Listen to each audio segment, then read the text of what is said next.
Another wild night in Major League Baseball. I got three more best bets. Let's go.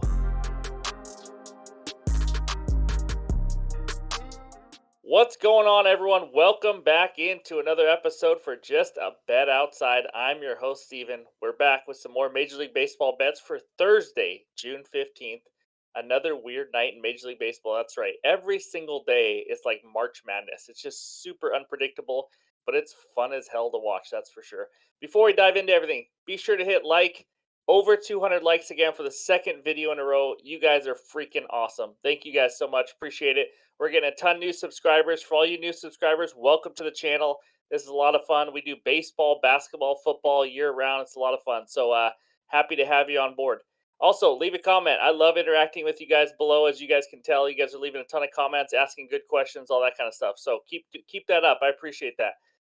Tomorrow, just a reminder, is our Friday show, and we're going to be doing Who's on Fire like we did last Friday, and we're going to have that Friday parlay. Can we hit two Friday parlays in a row? That would be pretty nice. But yeah, weird night in baseball, guys. We had the A's end their 7-game winning streak, which wasn't that weird, I guess. But the Cardinals continue to find ways to lose. I'm going to have to start looking at their lines because they are still getting too much respect from the books, and they are just losing some more. They're struggling this year, that's for sure. The White Sox, they beat Clayton Kershaw and the Dodgers by 4 runs. Who had that one? Yeah, didn't think so. I don't think anyone had the White Sox on the run line. But and then we had a great 10-inning game in that Subway Series between the Mets and the Yankees. Me and a lot of people in the Discord were sweating out that D-backs and Phillies game. We'll get to that here in a second. But yeah, real quick, it was a weird day all around. First, I woke up and my kids were sick. That's not fun to deal with. But in general, in baseball also, Corbin Carroll, he was a big part of two bets, to be honest. I had the D-backs team total over 4, and I had Carroll in the hitter parlay, excuse me. And he didn't play. I tried to get a hold of the manager, and he just didn't get back to me, I guess. But he got a day off. So that kind of screwed everything up today. And then also in the Red Sox game, Rafael Devers and Yoshida both didn't play, and I had the team total over 5.5. Somehow they still hit it barely, but it was one of those days where you wake up. Once you see the lineups before game, you're like, oh, well, there goes almost all my bets, baby. But it is what it is. On days off, we can't control it. The lineups come out about 2 to 3 hours before first pitch, and we have to do these videos late at night because that's the only time our lives allow it. I said lives, not wives, by the way, but same kind of thing. But anyways, that's just what we have to do. Nobody can really wait till right when the lineup comes out and then do a YouTube video and all that. You guys know that. But sometimes, most sports books will void the bet. But if the other player plays in a parlay, they're not going to void the entire bet, just that leg of the parlay. But if they do get one at bat, or one plate appearance, because you can get a plate appearance and walk, it's not considered an at bat. But if they get a plate appearance, usually that means they will void the bet. If he doesn't get a hit, that usually ruins it. I say that because Corbin Carroll got one at bat in the 10th inning when he came in, and he didn't get a hit, obviously. But so for those of you that had that bet, it's probably a loss on most sports books, depending on how they do it. But anyways, just weird things. Doesn't happen all the time, but it is what it is in baseball. So that's all I got. I'm done rambling. Let's go to that bets recap page. All right, there it is. 1-2 night. We start with the Diamondbacks team total over 4. They had a 3-run bomb in the 8th. They went to the 10th inning, which obviously means a guy on second, nobody out, and they could not freaking push him across. Corbin Carroll actually had a chance with his only at bat. Didn't work. But anyways, it is what it is. I know that sucked, but Red Sox team total over 5.5. I cannot believe we hit that. They had a 5-run 7th inning. So for all the bad luck we had with Devers, Yoshida, Corbin Carroll, all these players, Ketel Marte, everybody's sitting out on all the teams and players I backed. We also did have some luck with the Red Sox team total, so we cannot complain too much. So that's the winner. Seager and Corbin Carroll, we already know. Carroll didn't start. I changed it to Gunnar Henderson, but he was on the Orioles team that barely got any hits versus Jose Barrios.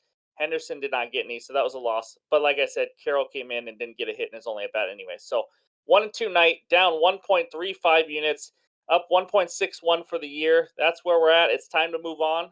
But first, let's check out that free square with Thrive Fantasy. There it is, the free square. Dylan Cease, over a half a strikeout.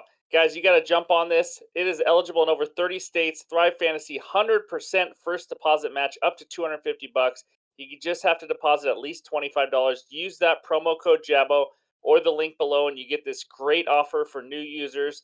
And you pair this Dylan Cease half a strikeout with a second leg, and you got 2 out of 2 wins 3.2 times your money right there as you see it on screen. So you got Dylan Cease, someone else, we get a winner. Or you want to go 3 legs, you can get 5.2 times your money too. So it is a great deal. You put in $100, they match it 100. Just pick one winner and you get 3.2 times that. So take advantage while they have this offer. Thrive Fantasy, like I said, eligible in over 30 states. You got to use that promo code Jabo or the link below. All right, that's it. Now it's time for the good hitter matchups. All right, let's go. We got 6 good hitter matchups, not like yesterday where we had like 130, it felt like. But here we go. First one, Mr. Jonathan Scoop of the Detroit Tigers, 8 for 23, 3 doubles versus Sonny Gray. Gio Urshela of the Angels, 7 for 20, 1 home run versus Nathan Eovaldi, who is throwing the ball really well this year. Next one, Ozzie Albies, 6 for 18, 2 doubles and 1 triple versus Freeland. Ozzie Albies plays for the Braves. And the next one, Jonah Heim of the Texas Rangers, 6 for 14 with 1 home run versus the man, Shohei Ohtani. Another one versus Shohei. Nate Lowe of the Rangers, 6 for 16 with 2 bombs versus Ohtani. Ohtani's been known to give up some big hits to lefties with that sweeper that he pitches. But last one, Jorge Mateo of the Orioles, 4 for 11, 1 double and 1 triple versus Yusei Kikuchi. Those are the best hitter matchups. We do not have any good pitcher matchups. I looked at some. There's a few good matchups like with the A's and all that stuff, but it wasn't a really good strikeout pitcher on the other side. So I didn't want to force any. That's all we got. It is time for the best bets. All right, here we go. Game number 1 takes us to Minnesota. We got the Tigers at the Minnesota Twinkies. Twinkies money line minus 200. Tigers money line plus 170. Over under of 8 runs. I'm not gonna lie to you guys. This first bet, it's not gonna make you feel good. It's not gonna make you feel comfortable until it actually cashes. Tigers team total under 1.5 runs in the first 5 innings at minus 120. Now, if you don't have the first 5, I don't know if I take the full game because I just do not trust this Twins bullpen at all. So that's why I took the first 5 innings. So Tigers cannot score more than 1 run in those first 5. Sonny Gray is on the mound for the Twins. He has been a stud this year. 1.71 ERA at home, a 2.25 ERA overall. And the big kicker, especially in a bet like this, he has only given up 1 home run all season. That's right. Jordan Lyles has given up like 18, Lance Lynn 16, somewhere in that range. He has given up one, just one. Now here's the deal. He has started 10 times already this year. In those 10, 9 of those 10, he has given up 1 run or less in the first 5 innings. That's right. Just once has he given up over that, and that was to the Dodgers. You're going to see Sonny Gray's game log and say, Steven, what are you talking about? He's given up 2 or 3 earned runs a couple times. That was in the 6th and 7th inning. If you check on that third time through the lineup, he's got hit a little bit, just in a few games. But 9 out of 10 times he's given up 1 run or less, and now he gets to face these freaking Detroit Tigers. What could be better than that? They have a bottom 7 offense versus right-handed pitching in the last month in WRC plus, OPS, and batting average. I mean, they suck. We all know it. They are not a good offense. And then you talk about Detroit having to travel to Minnesota and play on the road. Why does that matter, you ask? Good question. They have now taken over the 30th spot. That is dead freaking last in the league for least runs scored per game on the road. They are now scoring 3.18 runs per game on the road. So you have the worst road offense and one of the worst offenses overall against one of the best pitchers who 9 out of 10 times has given up 1 or less runs in the first 5. I got to take it. You know what? I tried to talk myself out of it because it's an under 1.5, but we got to do it. It just is what it is. I like the minus 120 odds. I thought it should be higher. So we're going to do it. Tigers under 1.5, first 5 innings, first bet. Let's move on to game number 2.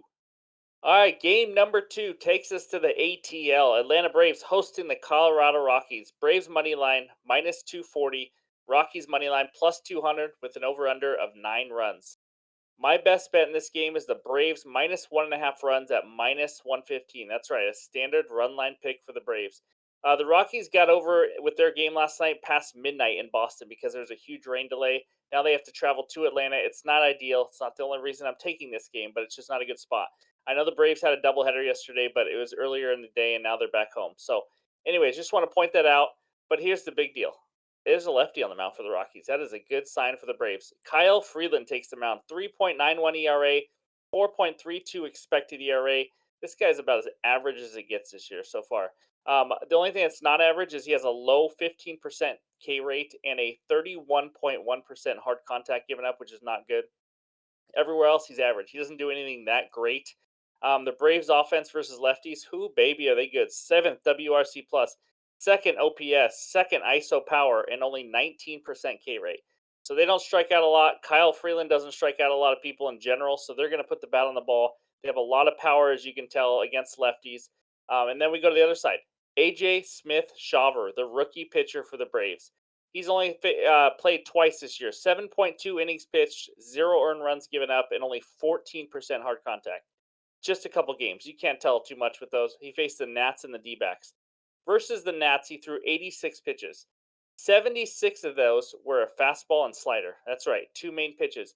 On both of those pitches, he only gave up 16.7% hard contact, which is a good sign. He doesn't throw extremely fast. He's about average. He's like sitting around 93 fastball. Um, but he's limiting barrels right now, and there's not a ton of tape on him right now. The Rockies offense versus righties is not pretty on the road. Here's the numbers for the Rockies on the road, and I only use their road numbers because we all know Coors Field inflates all the offensive stats. So on the road, the Rockies 19th in OPS versus righties, 20th in WRC plus, and 28th in ISO power. That's right, they do not have much power at all versus righties, and most of that's due because CJ Cron is out of the lineup, Chris Bryant's out of the lineup, all that kind of stuff. So I think it's a good matchup. This rookie's been pitching well. I don't see why all of a sudden the Rockies are going to come in after leaving Boston at 2 a.m. and going to destroy him. So I love this matchup. I think the Braves score a ton of runs, maybe a Braves team total if you want to do that. But I got Braves minus 1.5 as my best bet. And now it's time for that hitter parlay. All right, it is time for the hitter parlay. First up, we got Fernando Tatis Jr., and then we got Nick Castellanos to each get one plus hit at minus 112.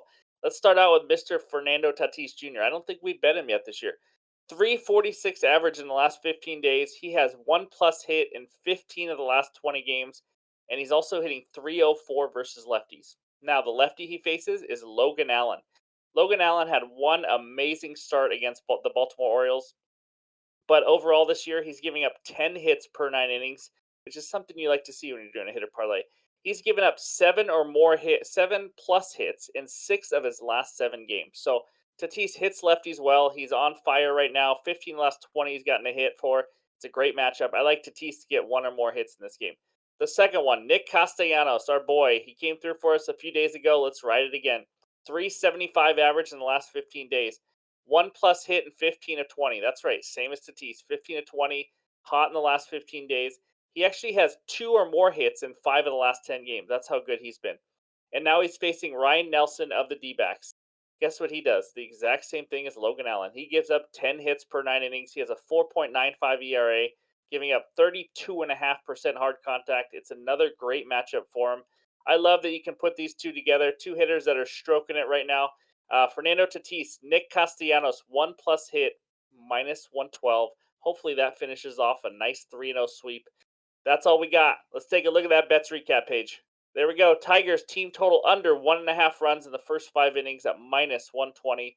Then we got the Braves on the run line at home, minus 1.5 against the Rockies at minus 115. And then Tatis Jr. and Nick Castellanos, one plus hit each at minus 112.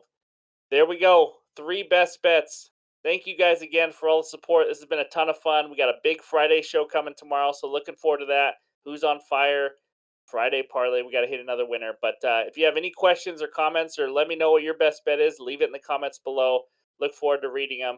Hope you guys have a great Thursday, and we will talk to you later.